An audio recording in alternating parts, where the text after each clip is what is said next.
spiritual I had to gifts, record and this other video adjacent for words. some reason TikTok is glitching, so I don't know.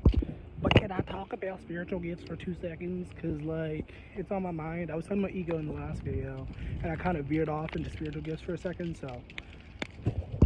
We can agree to disagree. You can think whatever you fucking want to think. I don't give a fuck. I do give a fuck. But, once again, I encourage free thought, so think whatever you want to think. But I do believe that we are all born with special abilities. We're all Pokemon. No, we all have special abilities that we can tap into.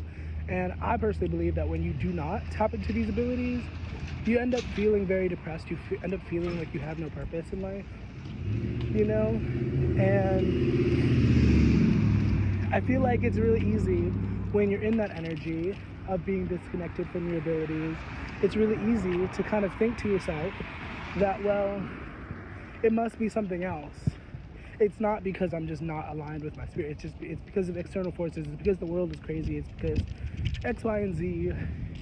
And really, as I think about it, as I tune into that energy, I personally think in this moment, who knows what I'll think in the future, but in this moment, I think that it is because a lot of us are disconnected from our spiritual abilities, our spiritual energy, I guess. Because, I mean, we could talk about God and we could talk about, you know, the disconnection from God, but I'm talking once again solely from, like, the human perspective, the individual perspective. So, I mean, I do believe in God, I do believe in higher power, and I do believe that it's very important, but that's not what we're talking about right now, so stick with me.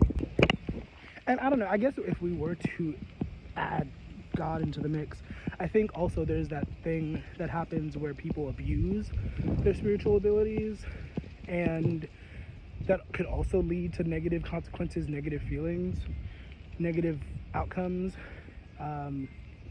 But I don't know, if you don't believe in a higher power, I guess that doesn't directly apply to you. I mean, I think it would still apply, but you know what I mean? Belief systems are important, I guess.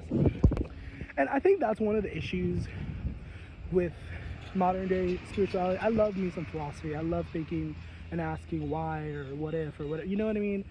But I think to some degree it causes people to kind of disconnect from, like, the objective truth, you know, because it's like, well, what if there's no God? What if it's okay to be evil? What if it's actually good to be evil? You know what I mean?